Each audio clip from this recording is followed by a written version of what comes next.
Hello and welcome to episode 2 of It's a Rare Thing, where we discuss the really rare medical conditions and diseases that some people suffer with, but very little is known about. This is episode 2 of a series which really looks at two conditions, Syringomyelia and the affiliated Chiari malformation.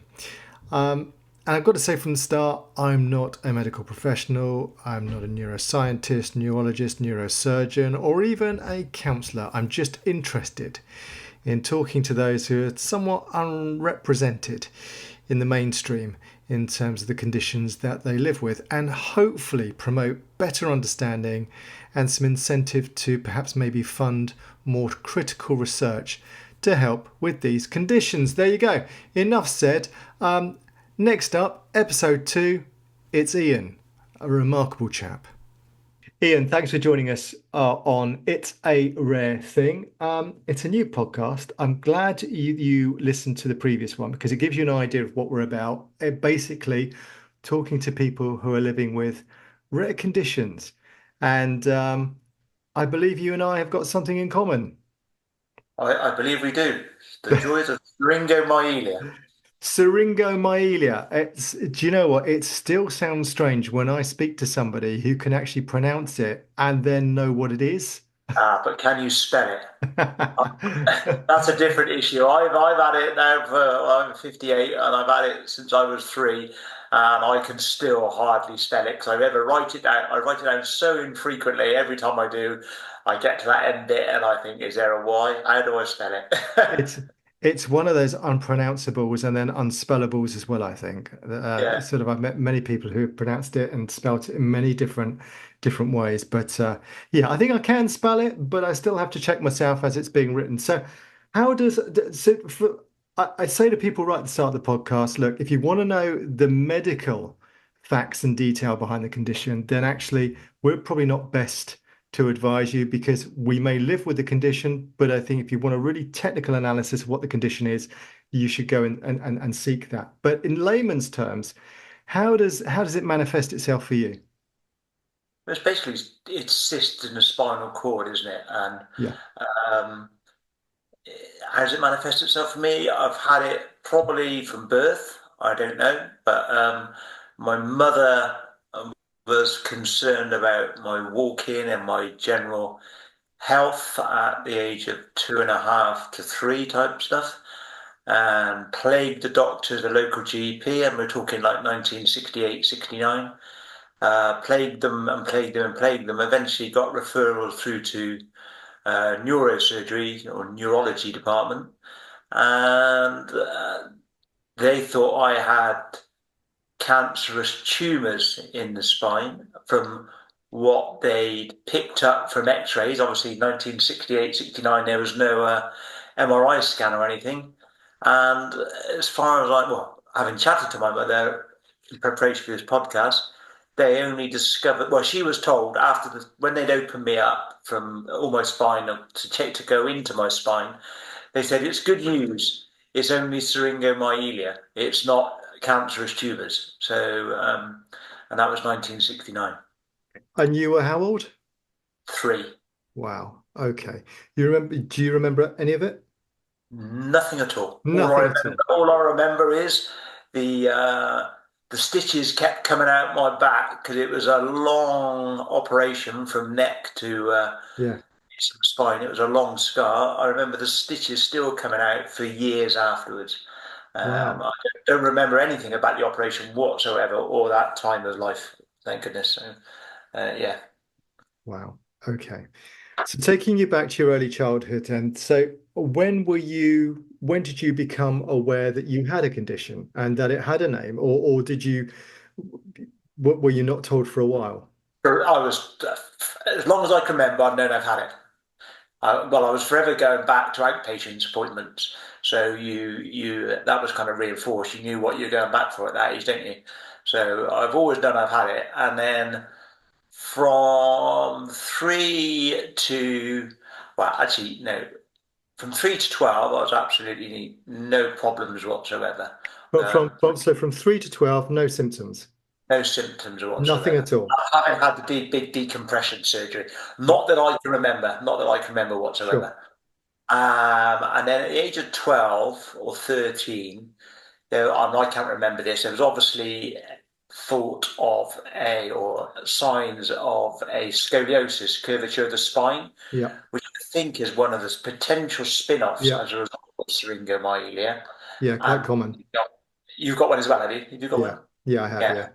So, well, I wore from the age of like 13 to 16, I wore, well, it's almost like a Victorian stretching machine, which was a Milwaukee brace on my back to try and keep me straight, to keep me growing in the right direction, which was a horrible leather corset with steel frames going up the back, holding my neck up and trying to keep me as straight as I possibly could. I wore that for about, well, 4 years, I suppose.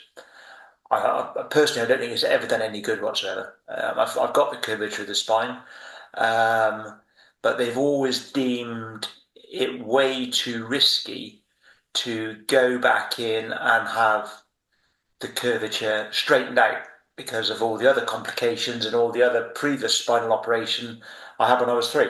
So they've never dared go in. No. Um, No. I don't And know. it You and done yours?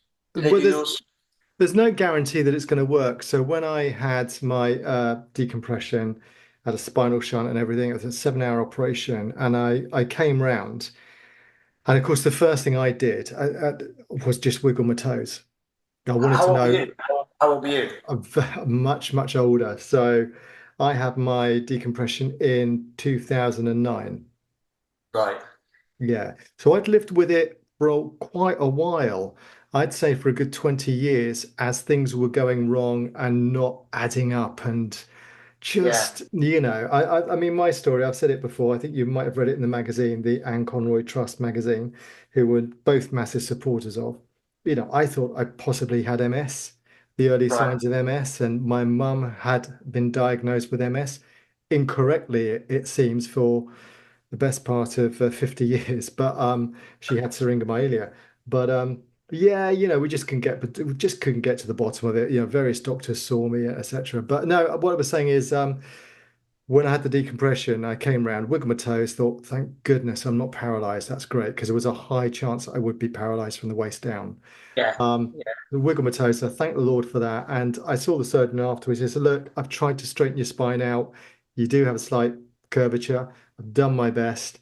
Not sure that we haven't fixed it. We haven't drained the syrinx. We couldn't do that. Otherwise, you would have woken up severely Right. paralyzed. But we've created some space, and hopefully what we can do is slow down the rapid rate Yeah. of progression. So that was okay. That was like, well, okay, let's see how let's see how we crack on. I was coming back to you, Ian. They're formative years. I mean, yeah. Teenage years, wearing a brace like that. I mean, how was it for you? Oh, like I was at a bog standard comprehensive school. A few people tried bullying me, but Yep. I had a good set of mates that I've known for years, and I lived a normal life. I did a paper round. I cycled to school with it on. You name it, I did everything. The only thing I Yeah. couldn't do is what I wanted to do was play football because I wasn't allowed to do contact sports because I was wearing that. But it didn't affect me. I just literally carried on with everything, and I always have. I always have. Good for Uh, you. I mean, I sort of smirked there because you're doing a paper round. I did a paper round. I mean, I was very industrious as a teenager. So a paper round. What was it? It was 6 evenings a week and 7 mornings. And I put my hand up if one of the guys didn't show up, and I'd do a second paper round. And I've often thought to myself, there you are, probably wandering around with this condition, scoliosis forming in your spinal column, and you're there with these great big bags of newspapers, certainly on a Sunday morning. I mean, those bags on a Sunday morning, right? Horrific, and you're dead right. And it's not like paperback. It's not like paper sacks now that have a wide strap. These were like Yep, pieces of string around your neck with a knot yep, in them. It would almost chop your head off. yeah. And yeah, in hindsight, who knows? Did that contribute to curvature? But I have no idea. I have no No idea. idea, no idea. Uh, So, it's okay, good. so you're wearing a brace. You're in your teens. let's get into your 20s. When did you the 20s and But even in 30s? my teens then, Jez, I was going downhill in my teens because my walking started going downhill. It wasn't Ah, quite. I was running. I was running cross country for the school at 13, 14 type stuff, and my ability to walk was going downhill. And the last time I could actually feel, I remember feeling through my feet was burning my feet in the south of France on a beach about the age of 13 or 14. That was the last time I could remember feeling my feet. So I'd lost all the feeling. And I remember going back to the neurosurgeon, and he would, every time I went back, he would make me close my eyes and stick pins in my legs to see what I could feel. And from the age of 13, 14, it was next to nothing. Next to nothing I could feel in my legs. So there was obviously some deterioration at that point. Um, but I kept walking, and bizarrely, I kept walking for another 30 odd years. Well, more than wow. that. No Without, sensation, no sensation. So sorry, no sensation in your legs or feet at all, but you were able to keep walking. Yeah, completely. And cycle and walk. I couldn't run. I dragged my left foot, but I kept walking. And then gradually, between the age of 14 to 44, my walking was going downhill and downhill. My job as a surveyor, and I was going into people's roof voids, climbing around lofts and things like that. Still not being able to feel my feet, climbing ladders, but I was doing that until about the age of 40, and then I stopped doing my job as such. Probably yeah, 44, 45, I stopped doing that. And I went in for surgery then to prevent my walking getting any worse. It was basically, let's go for it now. The operation was always so risky. And then I had the operation, before the operation, they could see some shading around my bottom of my spine from the MRI scan, and they were never sure what it was. So they took me back in, and this was 14, 15 years ago now. They took me in, I was in surgery for basically 7.5 hours or something like that. And what the shadow was a load of scar tissue that had built up over the years Yeah, yeah. and had gradually been strangling my spinal cord. So they unpicked this scar tissue. And then the following day, I put my feet on the floor and I felt the floor through my feet for the first time Wow. In how for many years? 30 odd years, probably. How did that feel? Bonkers. Absolutely mad. My wife would tell you I was as mad as a box of frogs for that first week. Absolutely. Um, but the big but to that was, though, I couldn't walk. I Ah, couldn't, because my body had got used to walking with no feeling. When it got some feeling, the brain obviously didn't know what to do with the muscles, and body, my muscles had withered over the years to the point that I couldn't even stand up. Where I walked into hospital with a stick, just a stick, after the surgery the following day, I couldn't stand up. And 15 years later, I've still never stood up unaided, despite giving it 9, 10 years of absolute mad physiotherapy, thinking I was going to walk. My target was originally that I was going to run the Bristol Half Marathon and I could feel my feet. In hindsight, I've never even walked across the room, but I so there must have been an incredible range of mixed emotions. On one hand, there you are, standing, feeling your feet, feeling sensations that you I'm haven't felt feeling in through the 30 floor, years. through not standing, sat on the side of the bed, feeling them. Oh, I Not, see. Okay, yeah, yeah, all right. yeah, but not But stood. Stood. so in some ways, it's given you a sense of hope, but that's been immediately taken away from you because you can't stand, you can't walk, Yeah, and you must be thinking, well, what the hell is it all this about? yeah, and then I probably beat myself up doing too much physio, not listening. I mean, I thought I had a chance, so I was going for exercise bike, leg presses, weights, physio, and I did that like a lunatic probably for 10 years. and I Mm. never got to walk. No, But I succumbed to a chair. I still walking, but on crutches, rollators. I was doing my best to get around. I was in a house that I needed to move out of the house because I couldn't get up and down the stairs. Well, after the hospital, I went up and down the stairs on my backside for 9 years before moving house. sure. Yeah. Um, I've now moved house and I've got a lift in and everything else. And I took to a wheelchair probably full time well, intermediate 7 years, and then full time for the past 5 years. But it's uh,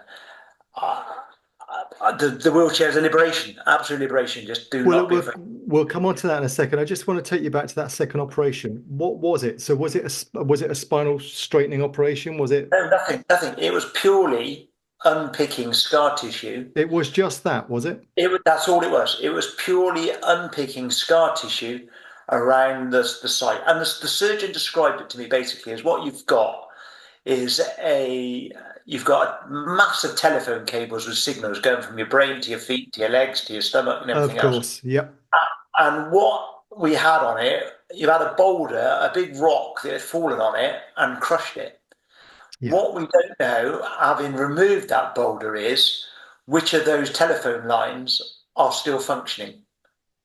And Yeah, that that's right. probably you probably won't know that for up to 2 years before it fully gets Well, back to where. I think the truth of the matter is that you'll probably never know because, as you know, there are billions and billions of signals passing down the spinal column all the time. And to use another telephone phrase, if you've got a few cross wires, it Completely. just goes haywire. I mean, I could talk to you about the sensations in my legs and feet. So, for example, I can't walk on the beach because I interpret the stones or sand as huge electrical shocks. Uh, All right. I can't really describe it in terms of a sensory perception because it wouldn't make any sense to anybody listening, but it's enough to make my sort of legs collapse. It's Yeah. like Yeah. I don't know why, and it's because the signals from the brain to the legs and back and forth just are messed up. And that's what happens with a spinal injury. But with syringomyelia, with syrinxes, and I had an arachnoid syrinx, which again is doing the same thing. It's strangling the um, um, spinal column so that the sear fluids can't travel Yeah. down, and then things just start misbehaving and giving up. And sometimes you'll have what I had, which is a muscle will stop working and another muscle will come along and say, "Don't worry, I've got that. Yeah. Well, compensating. I've got your back. Don't worry, I'll take care of Yeah. that." And then a year later that muscle will go and then another muscle will, "Hey, listen, don't worry. I know they should be." And that's obviously Yeah. how I'd walked in that Yes. interview Yes. 30 years. But suddenly, when I got some more signals back, my brain had said, hang on, this doesn't work now.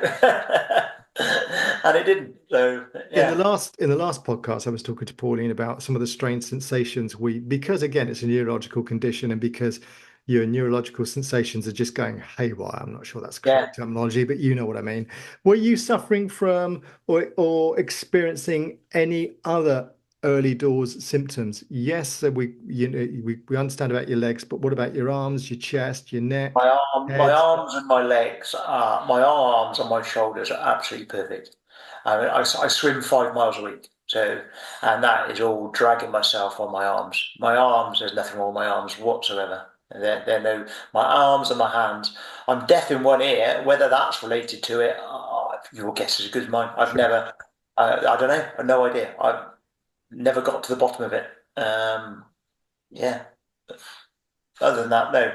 Neurological functions, bladder functions, they're not good. That's been an issue. And various other bits you can imagine with the spine, with the nerves going down the spine. Yeah, of course. It's mainly my legs. It's mainly my legs. Yeah. So, Yeah. yeah. So we're going to come to the here and now, the present, before I sort of dive back into your past again, if that's all right. Um, Yeah.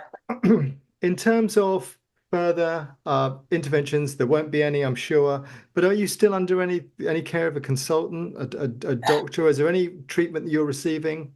None whatsoever. None Nothing. at all. I don't see, not a neuro person I haven't seen probably one now for 10 years or more. So that's Okay. anybody in the neuro field. And is that through choice? Do you accept that maybe there's an inevitability now that actually just things are what they're going to be? I think so. Yeah, they've always said, it's an open door if you want to come back. But what am I going to go and say? I've got nothing to say. I am like I am. They're not going to operate again, I don't think. And what's the point? I just get on with life, and that's what I'm doing. So, And you do sound remarkably positive, which is brilliant. I mean, I said this in previous podcasts, you shouldn't ever really, I mean, it's easier said than done, but try not to be defined by your disability or illness because you're more than that. I'm And not. because, that it should never take over your existence. I think you've got to fight against it as best you can and remain positive and upbeat.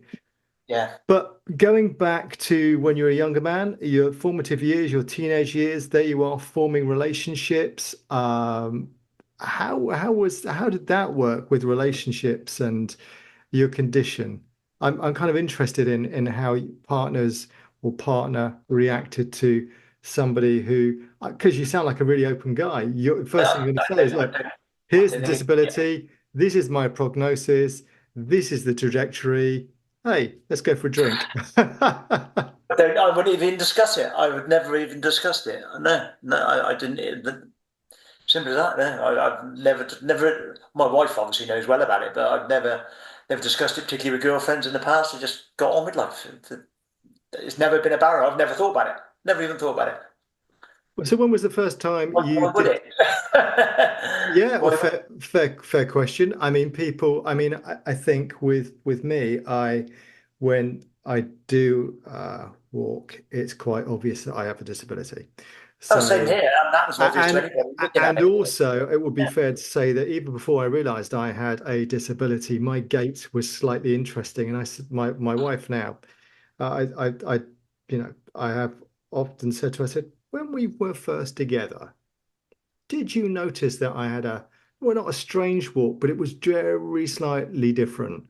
And she said, well, yeah, maybe, but it was just you, so never really thought anything of it. But when Well, did you first? mine was obvious because I dragged my left leg. So Yeah. mine was completely obvious. And I had a curvature of the spine. So mine was obvious, completely obvious. So just never even thought about it. To tell you the truth, yeah, got on with life basically. So when was that first conversation with your wife? When did you first discuss it? When was she sort of, brought into the picture and sort of like, joined you in your mission?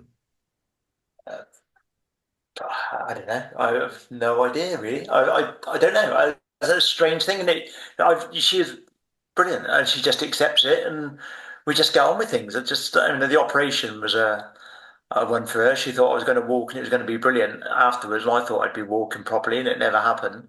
Um, but other than that, just no, just get on with life, basically. And here we are having a great conversation about Syringomyelia, and it still feels strange actually talking to somebody who has it, who understands it, knows about it, and But can. you're the first person I've really ever spoken to with it as well. So how about that? And I've only ever been to Wow. one Anne Conroy Trust meeting. I'd signed up for a second one, and I thought, do I really want to go and hear people talk about their illness? And it was a beautiful day. And I went swimming to the Lido instead, and I thought that was much more life affirming than going to a room and hear people talking about their illnesses. So It's yeah, a difficult one, isn't it? it is a difficult one. It's a Difficult really one. difficult one. I Yeah, mean, I'm a massive supporter of the Anne Conroy Trust. I think the work that they do in terms of supporting doctors, GPs, neuroconsultants, absolutely brilliant. Absolutely brilliant. understand the condition and fund that research is absolutely vital. But you're right, Yeah, it's kind of, I watched my mother go to many disability groups. In fact, I supported her with them and even at a very young age, raised money for them. And I could see how people did define themselves via their condition yeah, and disability. And yeah, I kind of felt that would I, if I ever found myself in a similar position, hello, it would never happen. However, here I am doing a podcast, but it is interesting yeah. speaking to you and so you've never spoken to anyone else with the condition. Never, never. Wow. But on what you've said just there, what you said just now, I mean, I was out with really old schoolmates the other day. I mean, we've known each other 50 odd years, these guys. And one of the guys said to me about the disabled community, and I looked at him and I said, John, I don't know anybody. I know four guys I've started playing wheelchair tennis with, and that's about it. I just don't know anybody. In what is this disabled community? I don't know. Where does it exist? Because I don't know. I don't know of it. It may well, but I just don't know of it. I know these guys I play tennis with, and I've been to a couple of wheelchair tennis tournaments, and this brilliant. Everybody there was just inspiring, getting on with life. Nobody dwelled on their illnesses or their why they were in a chair. Everybody just got on and played tennis and had a good laugh. Yeah, Which it's is bizarre. great, which is great, and Yeah, totally reinforces what I'm saying. However, there's a flip side to that, isn't there? If everybody's so, because the world isn't a level playing field no, when far it from comes to it. disability rights and when it comes to accessibility. I mean, it just isn't. Full stop. We both know that. Yeah, And I would say the flip side of everyone being very jolly, very independent, getting on with their lives is actually there's kind of this reticence, as we've just discussed, to group together and to campaign for, or to discuss at the very least, better access for those in wheelchairs, for those with mobility issues, for those with very visible disabilities. Because again, the workplace and society, it's not a no. level playing field. It's getting much better, much better than it was in the 70s with my mum. But Yeah, just yeah, putting a few ramps outside offices does not make something accessible. You tell me about it. I've had many a fight with people on it, and but where I swim, they spent 15, 16 million pounds on an extension and made the disabled access worse. Me and a couple of other people there that weren't particularly mobile, put an action group together. We had two MPs involved in it.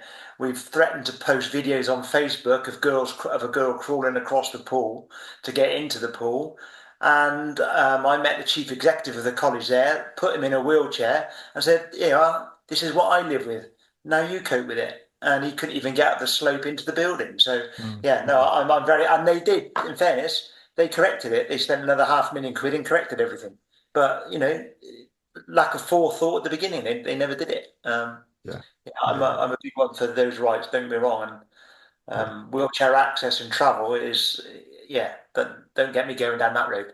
No, no, No, we won't. That'll be that'll be our yeah, no, no. activism podcast coming up Yeah, series, yeah, oh, folks. yeah, too right. I I'll go jest, into I, that. I jest only. So my question to you was going to be: here you are with going through your early life with a progressive condition.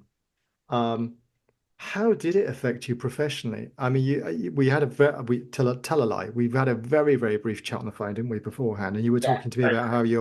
how your surveying duties have changed. So just talk me through that. And how did you adapt? The firm I work for, luckily I worked for a big national firm, and my boss obviously could see I was going downhill. And I approached him and said, I can't do this day in, day out now. So I started doing it 3 days a week. And then What couldn't you do? Sorry, just explain to us I what you couldn't couldn't do. climb into lofts. I couldn't go around buildings, couldn't go Right. around houses that I was doing. I was doing residential survey and valuation work and building surveys, and I could no longer do it, physically able to do it. And luckily, we're a big company, and I moved into a back office function, still using my surveyor skills. I know the job. I've been and done the job. Looked at thousands of buildings, and I'm involved in developing IT projects with them, with iPad surveying systems, and I deal with negligence claims and stuff like that. So I'm still very much involved. Hence, when you're trying to get hold of me, arrange a meeting, seem to spend my days in Teams meetings after Teams meetings. I still go out. I drive. I've got a company car. I'm out and about a fair bit. So yeah, I'm completely still engaged with the working life, and I want to be for the time being. Yeah, yeah, Absolutely. And why shouldn't we be? yeah, yeah. That's I right. completely Yeah, agree with that. yeah, yeah, So I mean, it's interesting. The podcast is called "It's a Rare Thing," and I think Syringomyelia. I've often said to people, "When this what's Syringa what Syringa what?" I've gone, "Well, you've got more chance of winning the lottery than yeah. actually Too right. getting this Yeah, condition." However, the truth is, and I think it's worth saying that for people listening, is that you can have Syringomyelia, you can have a syrinx and spinal cord, and bizarrely be asymptomatic yeah, or have a very mild version of syringomyelia. And yeah. I don't want to say recover, but maybe with some physio, with the right physio, live with it comfortably, or albeit with probably some discomfort. And I Um, would imagine I'm at the far end of that, yeah, having where it got picked up at the age of 3. yeah, Yeah. So yeah, I mean, even the Anne Conroy Trust meeting I did go to, I was the only one there in a wheelchair when I went there. Nobody else was in a wheelchair. Yeah. Yeah. So yeah, it's yeah, Well, you mentioned it before. I think the pronunciation is Chiari malformation. I think a lot of the Anne Conroy yeah, Trust attendees have the CM as opposed to SM, but yeah. because I think what we have in itself is quite rare. I know that I've got probably one of the longest syrinxes in the country, so I was told, and I Uh, don't know why that's some sort of dubious honor that I keep bashing on about. I'd rather have some other accomplishment to my name. yeah. I mean, these plaque tray top trumps. I don't know how big mine was, but mine was drained. You see, mine was partially drained and Right. collapsed. Okay. So um, obviously, as you grew, it would have got bigger with you, wouldn't it? So I've no idea. I've no idea. And I've no. is there any family history of back issues, multiple sclerosis, any kind of neurological spina bifida, anything like that with No, and in funny, in preparation for this, having heard your previous interview with Pauline, I asked my mum, and because my gran died of a brain tumor, and I asked her if that was related. He said no, it definitely was a brain tumor. It was a sudden deterioration. She was gone in 2 weeks. So no, no, nothing, no multiple sclerosis, no MS, no nothing in our family other than that. No, so literally just came from a bolt out the blue. yeah, it's There's me. It's just me. My brothers and sisters are perfect. wow, that's very good for you to say. Are perfect. Perfect to their face, but they're physically perfect. So you you're still working, you want to continue working. Um, You said something to me the other day, which I felt was really admirable, actually. You said, and I said, I'm still battling to walk as best I can whenever I can, for the very short lengths I can, But I do plan my journeys. I know where the car's going to sit, and I know where I've got to walk to. Yeah, Um, Otherwise, I'm in trouble. So, and you said, "Oh no, give in to the chair. You get a sense of freedom." Well, I have to say, but before you say that, and tell me why, I have had for a year now an electric trike, which is yeah, absolutely brilliant. So on a good day, I pedal. On a bad day, I'm going to let the battery do the work. But that sense of freedom, actually going around fields and parks, and I live yeah. just outside of, I live in East Anglia. It's just that sense of freedom is amazing. And that's how you felt when eventually you did get in the chair, right? Completely. Yeah. Because I wouldn't walk to the end of the road. When I was going down here, I wouldn't even walk to the end of the road. And then to get in the chair was, as I said to you previously, that I came back with a dirty weight smile on my face, and all I'd been was to the local co-op to buy a bottle of bleach. And it was, I'd never do it before. I wouldn't have dared to try and walk there and just walk up the main street. We live in a place, some of it buildings are 400 or 500 years old. Just to walk down the main street again or roll down the main street, go into local co-op and come home again on my own was just like, wow, this is absolutely brilliant. That sense of independence has kind of returned. Yeah, it trumps being seen in a chair. I don't care what people think. And in fairness, my father died last year, and he had severe mobility issues towards the end, having been a proud policeman, and he wouldn't be seen dead in a wheelchair. And I was just trying to get him in it and get him out, and he just didn't. I don't want to be seen. I can't be doing it. Well, it drove me bonkers trying to get him out. It's a generational thing. My parents were Yeah, exactly the completely. same. I mean, my mum was in a wheelchair, but my dad, bless his heart, did his best. But you could always tell there was a slight awkwardness when they were out in public. You could But a just, modern chairs, they were great. I mean, I got a modern lightweight chair. They're ridiculously expensive, but a modern lightweight chair, I can go anywhere in it. Well, provided it's not steps. But yeah, it's great. battery assisted or just pure, Pure arms, pure arms. yay, pure arms. Yeah, Yeah, a good workout every day then. you're right. Yeah, A good yeah. workout. It's going to be difficult for you to answer this conversation, but I'm going to this question. I'm going to ask it anyway. If somebody is listening to this and they're picking up symptoms where they are starting to drag their leg or they're getting pins and needles in their legs and something isn't quite right, their walking is becoming much more labored, they've got strange sensations. It could be numerous conditions, so they mustn't ever panic, and certainly it needn't be a condition that deteriorates or that needs surgery. But if somebody is diagnosed with syringomyelia, what advice would you give to them from a just a layman's perspective? Don't let it stop you. Smile, don't let it stop you. There's always somebody considerably worse off than you. When I was in hospital having my last operation in the physio afterwards, some of the people I met there, I thought, there, but for the grace of God, I'm here once. I'm going to enjoy the rest of my life. I'm not going to sit around and mope and dwell on it. I'm here once. If then, like I got 35, 30 odd years left, I'm going to enjoy every single one of them. Life's too short. Get on with it. That is what I would say. It's going to take some adjustment. I mean, and I say that it's hard though because I've obviously been able to foresee my deterioration coming down the road. It hadn't hit. It hasn't hit me like it was the sledgehammer type stuff. I've seen it coming mentally, so perhaps mentally I prepared myself, and obviously I'd imagine my parents never let me dwell on it, and they probably prepared me as well. Good point. Absolutely. I guess some people have a different take on that visualization process, and not everyone, unfortunately, will be able to cope as well as you did because, you know what, it's life limiting.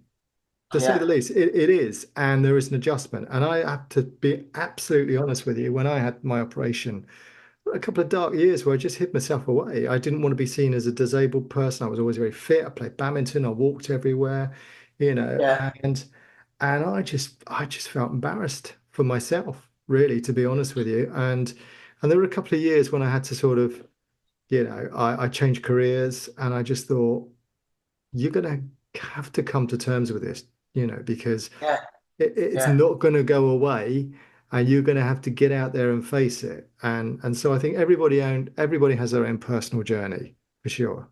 yeah. Definitely. I mean, I'm going to see a work colleague tomorrow who is paralysed more or less from the neck down. He's still got use of his arms, but his hit him out of the blue with a herniated disc in the middle of the night when he was asleep. And he went to get out of bed, couldn't stand up, fell over, and the fire brigade and the ambulance ended up breaking the door down. And he spent 9 months in hospital in surgery and spinal units, and he's never walked since. And I know he's having a real trouble, which is why I'm going to see him tomorrow. Good for Uh, you. Absolutely. uh, he really is struggling mentally with all the spin-off Yeah. problems he's getting with it. But And I do realize that sometimes, people like us can be a real pain in the backside because we're really chipper, we're really positive, we're quite passionate, we're yeah, I'm almost probably not. we're Yeah, almost we're almost aggressively positive. This will never define me, never get me down. And yet yeah, there's some poor soul out there, quite rightly, who is struggling with it. I'm gonna say, you know, hopefully these things are peaks and troughs. We all have our down days and our down moments, but actually it's about rising above it. So if you're listening to this and you're thinking, well, I'm not chipper, I'm not positive, I feel bloody awful about it, it's okay. It's completely and utterly normal. And just give it time and talk to people. Don't hide away, because if you reach out to people and you're open and you discuss it, then people might not quite understand. They may not even be able to empathize because you're in a unique position, but they will do their level best to give you the support that you need. yeah. Agree. And on that very positive note, sir, I'm going to bid you farewell. It's been an absolute pleasure talking to you, Ian. Brilliant. Okay, thank you very much. What do we call each other? A fellow Syringi. There you go. A fellow Oh, so something like Syringi. that. Yeah, yeah, yeah. Do you know, Brilliant. I do have one final thing, one final question for you. I'm very, very careful not to criticize the medical profession in these podcasts because I think by and large they do an amazing job. Do you ever get frustrated? Did you ever get frustrated about the lack of research or understanding around the condition? Very much so.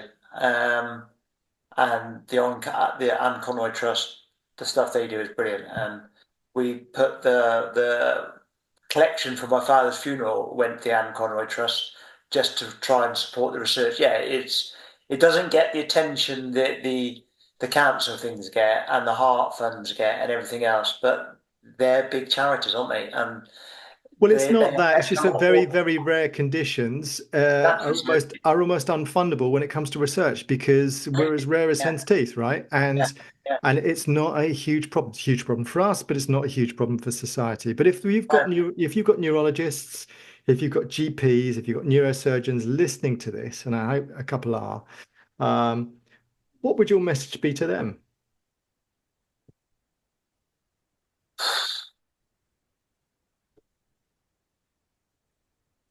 listen, listen, listen to what people are saying.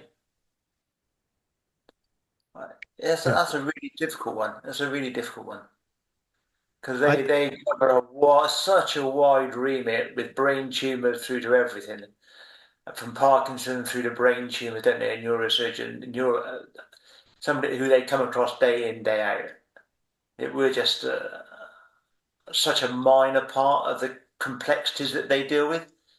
I mean, the brain and the spinal cord are just phenomenal pieces of kit, and it's just so amazing that there's not more goes wrong with people really when you think about how complex those organs are.